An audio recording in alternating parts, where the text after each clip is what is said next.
Hare Krishna, dear devotees, Danvat Pranam, Jai Shri Prabhupada. Wish you all a very happy Bahulashtami.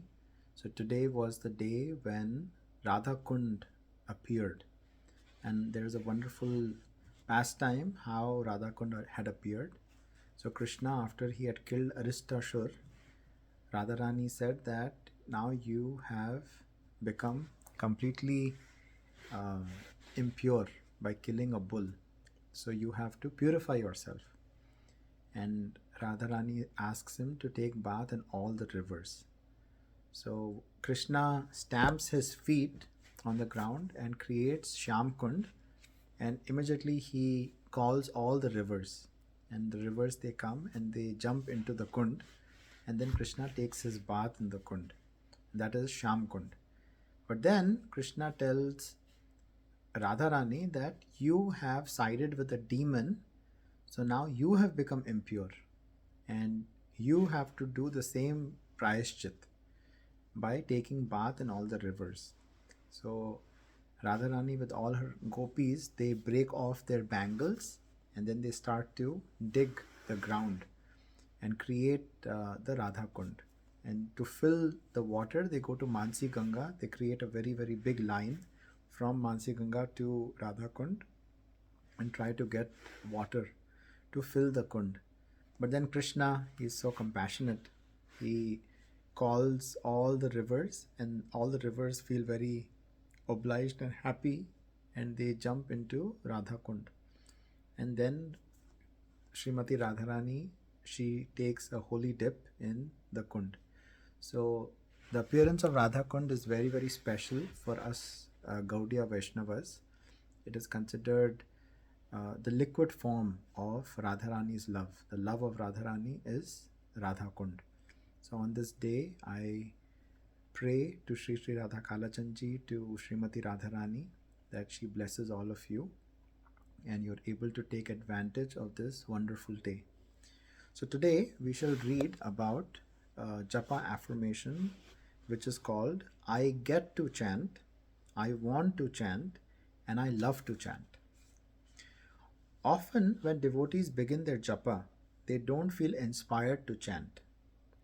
Sometimes they would rather do something else, like read, or do service, or just get busy with some pressing tasks or service, or create some list.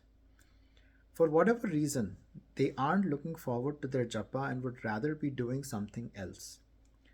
When you begin chanting in the morning, a fear may subtly speak to you, saying, this is going to be difficult. This is going to be boring. This is not going to be sweet. You may fear that you are not going to be able to control your mind and your japa is going to be a struggle.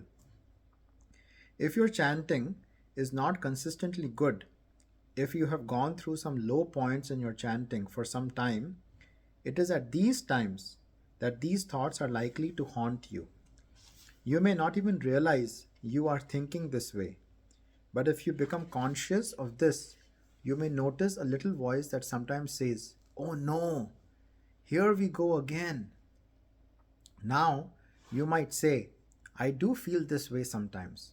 But how is saying I get to chant, I want to chant, and I love to chant going to make a difference? My belief is that you do love to chant, you do want to chant, and you do view it as a special blessing. In many workshops I have done, I have asked devotees, this is His Grace Mahatma Prabhu saying, what would your life be like without the holy name? What if you were prevented from chanting? How would you feel? When asked these questions, everyone says, that would be horrible. This means at heart we all want to chant. We appreciate the holy names and we see chanting as an opportunity rather than a burden. On a deep level, I do want to chant. I do appreciate the great fortune of having the holy name. I made a commitment to chant. No one forced me. Ultimately, you started chanting because you decided to chant. You wanted to become pure, uplifted, and closer to Krishna. Deep down, all of us really want to chant. When you chant properly, you love it. and you love the effects of chanting even when it's difficult.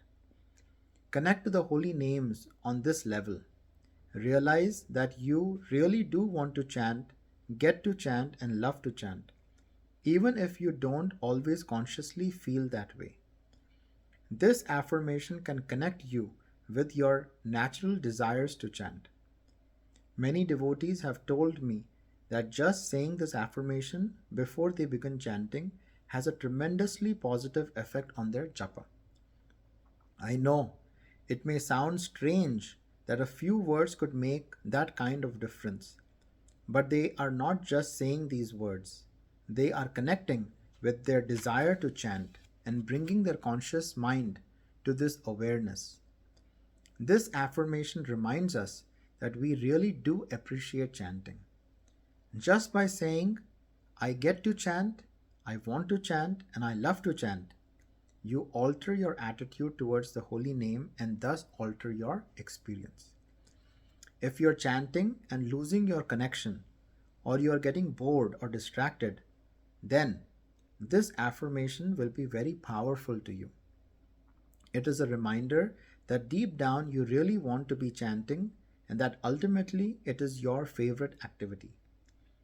As you recite this affirmation, you're affirming to yourself that you appreciate the holy name and the rare opportunity you have got to chant. Isn't that true? That if somebody tells you that you cannot chant, you feel like you want to chant, and you are trying to rebel, that how can you say that I cannot chant? I really want to chant.